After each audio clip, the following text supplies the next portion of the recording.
Bonjour à toutes et à tous, bienvenue dans ma chaîne Mes recettes préférées et plus. Aujourd'hui je vous présente une nouvelle recette, le gâteau aux poires et noisettes, facile, rapide et délicieux. Sans plus attendre, nous allons commencer, mais avant tout, chers gastronomes, merci de vous abonner à la chaîne si ce n'est pas encore fait. La liste complète des ingrédients se trouve en barre d'informations ci-dessous. Vous aurez besoin des ingrédients suivants. 4 petites poires pelées et coupées en deux, des noisettes en poudre, de la farine, de la levure, du sucre roux, du beurre fondu et 3 œufs. Dans un premier temps, dans un saladier, on va verser le sucre roux, donc 100 g de sucre roux, et ensuite on va casser les 3 œufs l'un après l'autre.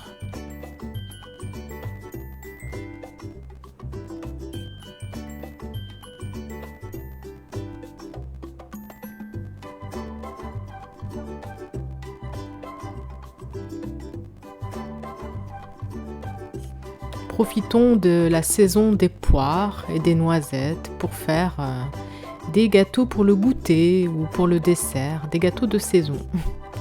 Alors après avoir cassé les 3 œufs, on mélange au fouet rapidement le sucre et les œufs.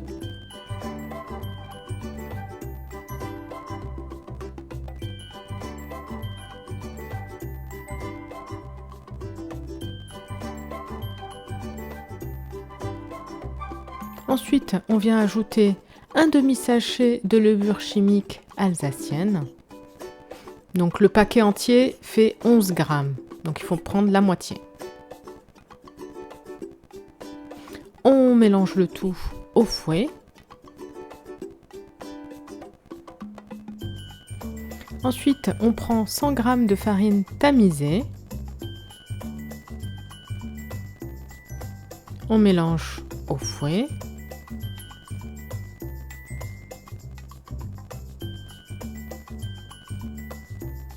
Donc le mélange doit être bien lisse, sans grumeaux. Ensuite, on ajoute le beurre fondu, donc 100 g de beurre fondu. Vous pouvez mettre du beurre doux, vous pouvez mettre du beurre demi-sel. J'ai testé la recette avec les deux.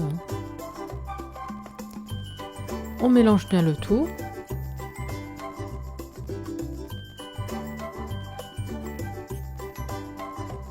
Alors à ce moment-là, on peut retirer le fouet, on n'en aura plus besoin. La pâte est bien lisse.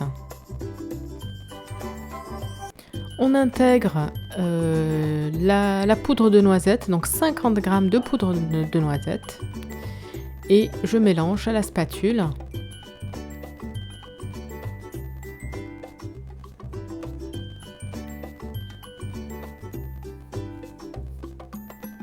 Alors pour la poudre de noisette, même astuce que les amandes. Je prends les noisettes entières et puis je les rends en poudre au mixeur. C'est beaucoup, je préfère ainsi, c'est moins cher, c'est frais et puis en plus on a la possibilité de prendre des noisettes ou des amandes bio moins chères. Voilà. On met la pâte de côté. Ensuite on prend un moule de 20 cm de diamètre. Et on va le beurrer, donc on veille à bien le beurrer pour que le gâteau n'attache pas. Donc moi j'ai gardé l'ustensile où j'avais fait fondre le beurre. Donc ce qui restait, du coup je l'ai utilisé pour badigeonner le moule et pour beurrer donc mon moule.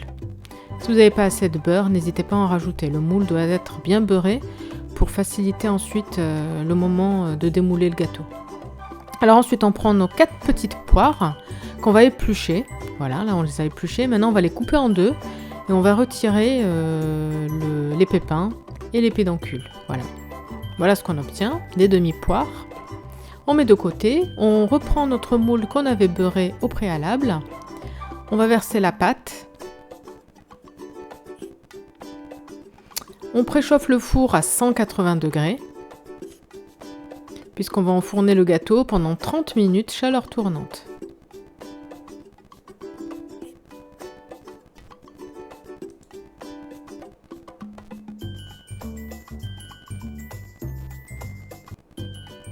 Une fois qu'on a intégré la pâte dans le moule, on va pouvoir disposer nos morceaux de poire comme on l'entend.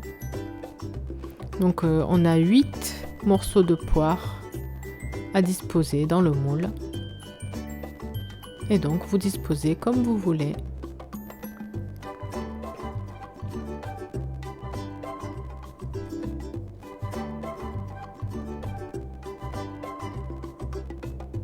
Alors les poires étaient très petites, hein, donc j'en ai mis 4. J'en ai mis 4 poires entières.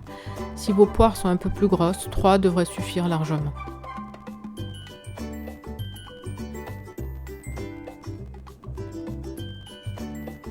Ensuite, vous laissez libre à votre imagination pour la décoration, pour la disposition des morceaux de poire.